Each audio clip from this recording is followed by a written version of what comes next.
Hello everyone and welcome to this week's episode of The Green Room.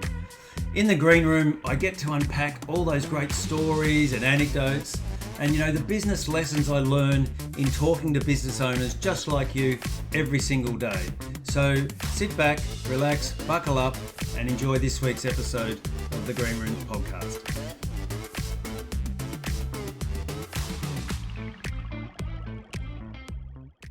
Hello everyone and welcome to the Green Room podcast. Today I want to talk to you about a huge opportunity I'm seeing that I don't think we've seen in the market for SME businesses for a long time, certainly pre-COVID. And that is I'm seeing a lot of really talented people on the market looking for jobs. And since COVID, it's been such a challenge. One of the things that I've noted over many years of doing this and working with SME businesses is that when we bring in a skill set that can really help us go to another level in the business, that can help us scale the business. Normally, it's a general manager type skill set that really works under the founder into the operational sense and leaves the founder to do what they do best, all the things that got the business to where it got to, which is, product development, ambassadorial work to really bring in new business, all those things that, business owners and founders are really good at and really seem to love, has been my experience. And the GM then brings in the structure and the systems that they know how to do and the operational efficiencies that we really need that absolutely scale the business and take it to another level. And I want to talk to you about an example. So I was talking with one of my construction companies. They've been with me for quite a long time. And the owner ummed and ahed for a fair while about should or shouldn't I bring in a general manager. I've had a lot of success over recent years where we've found a great GM in really scaling the businesses that we've put that GM into. I've had very few failures, to be honest, and I think there's some things that can really set you up for success, and I want to talk to you about those in a minute. But this construction company owner ummed and ahed for a number of years about whether they should or they shouldn't bring in a general manager. Finally, we bit the bullet. We did some really solid pre-work in making sure the GM stepped into a business that was ready for it, stepped into a business that they knew what success looked like, and stepped into a business that they could make a real difference in. Interestingly, 8 months after the GM took over, I got a phone call from this guy and he said he'd just been on a 4-day camping trip. This guy never took a holiday because he didn't think the team could cope. But he'd just taken a 4-day camping trip with his family and he didn't receive any telephone calls. There was, the place didn't burn down and the business actually ran better than it ever had. So he rang me and just told me that and said, oh my goodness, I think we've taken that step. And now I've got a business that really works for me. So when that happens, it gives the owner some real freedom around what it could look like, and some real freedom around really growing the business into where the potential could take it, because they've got space to do it, space to think, and space to grow. He'd been running for 11 years without a GM, and had never really taken a proper holiday. So one of the things I wanted to talk to you about today is that over the journey, he just needed to get the right person at the right level, someone who had the capability to lead, but also the character to earn trust of the team quickly. So I'll talk to you more about character as we go through and why that's important and what that could look like. And now at last, we have a market that will let us find these sort of people. The market is here and it's right now, and the opportunity is right now. So across Australia and New Zealand, no doubt, hiring activity has slowed. We've seen applications per role climbing. More people seem to be on the market looking for jobs. And we're seeing employee candidate pools that we haven't seen since before the pandemic. So experienced leaders that are high performing, they're solid commercial operators. They understand governance, they understand systems. Whereas 18 months ago, they wouldn't even bother returning our call. Now they're actually open to a conversation. So most business owners as the softening economy, they pull back. It's natural. It's human nature that we might freeze hiring to protect some cash and wait for conditions to feel better before making a big decision like putting a GM on. And certainly the market at the moment feels, in so many industries, feels a bit unstable. So, it would be normal to pull back, watch this space before we move again. Really understandable instinct. But it's also exactly what separates the businesses that merely survive a downturn from the ones that define, the following decade. I had businesses that I'd mentored and partnered with in 2008 in the global financial crisis. And I had a few businesses that took the opportunity because, once again, similar circumstances. Downturn, people were on the market. Good quality people were looking for work as many businesses contracted. And I had a number of businesses who took the opportunity to get really lean and fit, if you like, and to put on great people, and then over the next decade have expanded into significant and sizable businesses. Even if we think about other areas, Warren Buffett, for example, built his entire philosophy around something that was counterintuitive, and that is that when others are fearful, you be greedy. The best time to buy quality shares is when the market is not when the market is confident and prices are high. It's when uncertainty creates a discount on things that are worth owning, is what Warren Buffett would tell you. Interestingly, Airbnb was launched during the 2008 global financial crisis. Uber, following that in 2009. Microsoft during the 1973 recession, and Disney during the Great Depression. Some significant companies. These businesses did not succeed despite the difficult conditions. They were built by people who moved when everyone else was standing still. So that's my message. Because talent works the same way. Experienced, capable operators are available to you right now and are not on the market because they're no good. They're available because the market has shifted. It's like getting a discount on the quality. It's not a signal of poor skills or intent. So what happens when the business owner who waits for conditions to feel more certain, which is quite normal, will still be carrying every decision that should belong to someone else? They'll still be the ceiling of their own business. Meanwhile, the competitor who moves thoughtfully during this little window that we're going through at the moment will have built 18 months of momentum with an operator who knows the business well enough to drive it, and that gap will compound very, very quickly. But here's the thing, moving fast without moving well is just as costly as not moving at all. So a poorly prepared recruitment process produces hires that look right on paper but fail in practice. And the cost of that is not just financial, it's cultural, relational, and sometimes takes years to repair. So I want to walk you through a 4-step process that I think really sets you up for success.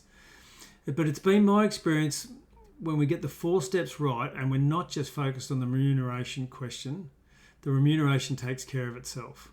But unfortunately, most recruitment conversations start and end with remuneration. What will it cost? What is the salary range? What package do we need to offer? Don't get me wrong, remuneration matters, and I'm not dismissing that.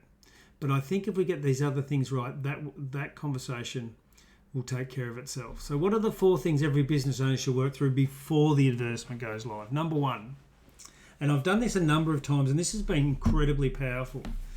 Before you recruit anyone, you need to get some honest baseline data about where we're at. Not assumptions, not gut feel, not what you heard on the grapevine. So how do we do that? Well, I think a really easy way is to survey your team. How do I do that? I just use Google Forms or Microsoft Forms.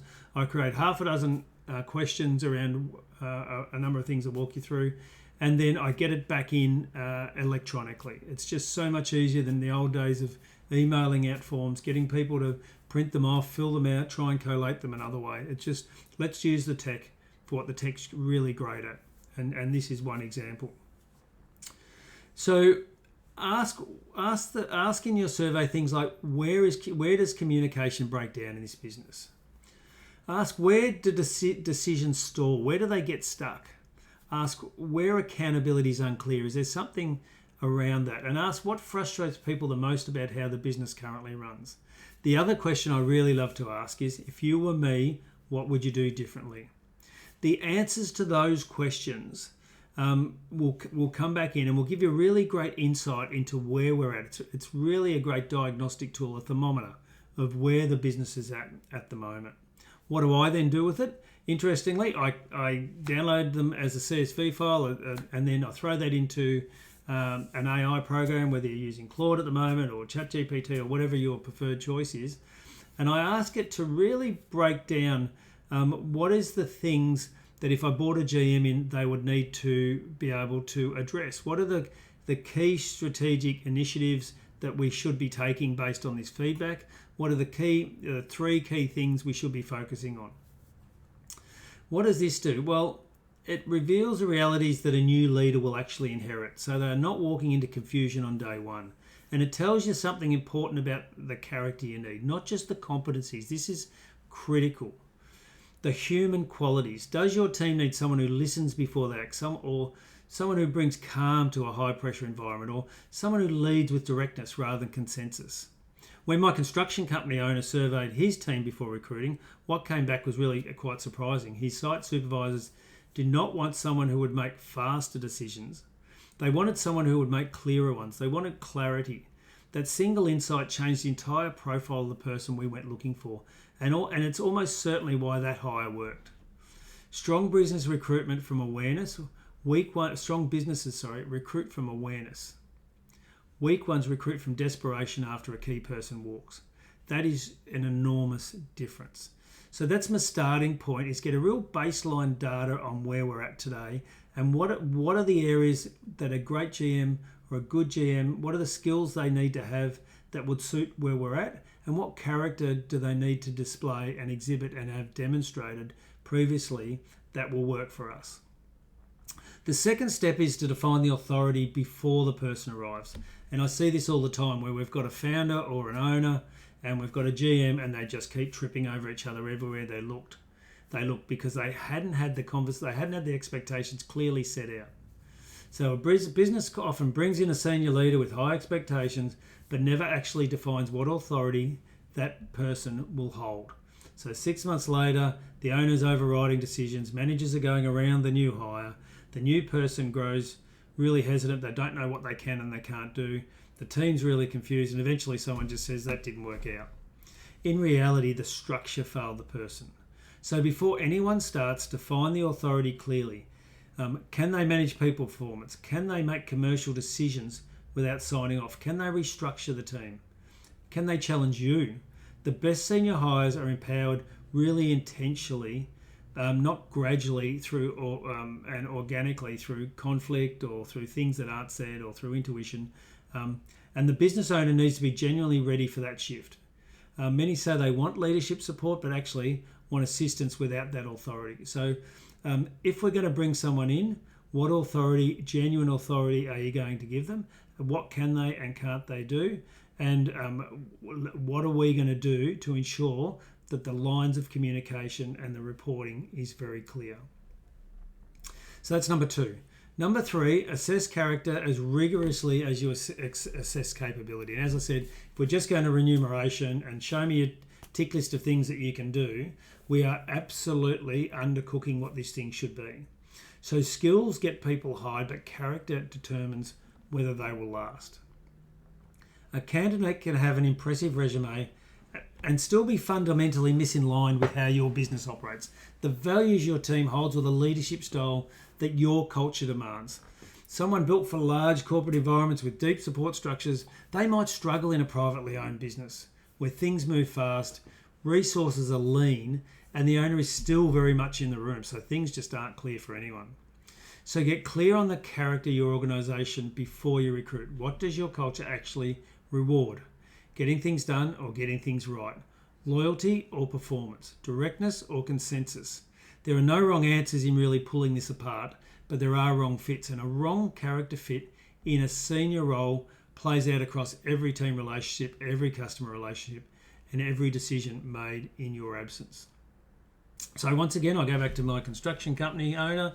They needed someone who would bring commercial discipline to a business that had always been run on relationship and instinct. And to be fair, most of us, I think, would run our SME businesses that we've been instrumental in growing on those things.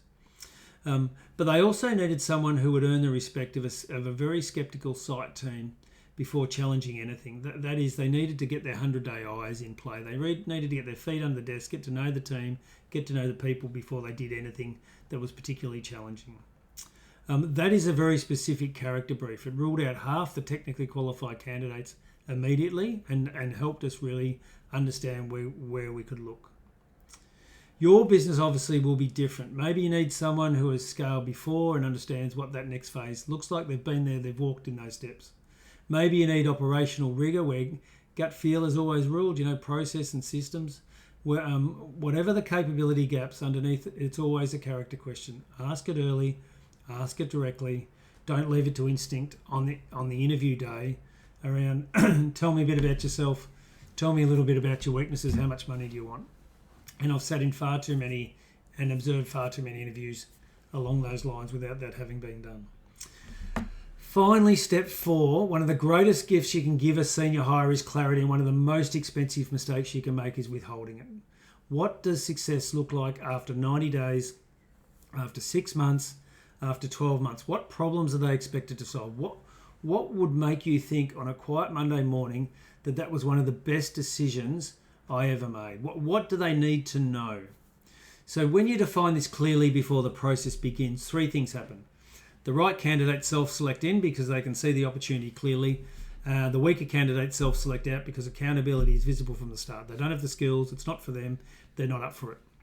And the successful candidate begins with alignment instead of ambiguity. But clarity is not just about outcomes, it's about the culture that we want. Be explicit about how your business operates, how decisions get made, how conflict gets handled, what leadership looks like when the pressure hits, because that's when the cracks appear. Give candidates enough honest information to judge whether their character generally suits your environment, not just whether they want the role. Then you put everything into a position description, clear KPIs, measurable outcomes, and aligned incentives and explicit behavioural standards. So what are the incentives, what are the disincentives around the role so that our candidate is clear where the rails are that they have to work within? The best candidates want to know that before joining, not just what the job pays. And when the role is defined this clearly, when the opportunity is this well articulated, the remuneration conversation becomes far more straightforward than you would expect.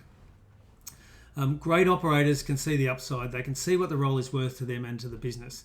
They get the structure, so get the structure right and the numbers tend to follow. So the businesses that scale well are rarely built by owners who try to do everything forever. Buffett did not buy great companies when everyone else wanted them. He bought them when nobody else would. The talent market is giving business owners that same window right now. Quality is available at a discount. The question is whether you're willing to invest while others are standing still. Not just because of what the right person will do, but because of who they are and what that person brings to every person around them. Good luck with your recruiting. It's never been a better time. Do the work now, do the work before you put the ad out, and you will have a much more likelihood of success. Oh, by the way, I have a rare opportunity. I have two spots available. If this in my Business by Design program, you can have a look at my website, www.chrisgreen.au. Have a look at the program. If you'd like to reach out to me, I'd love to have a chat.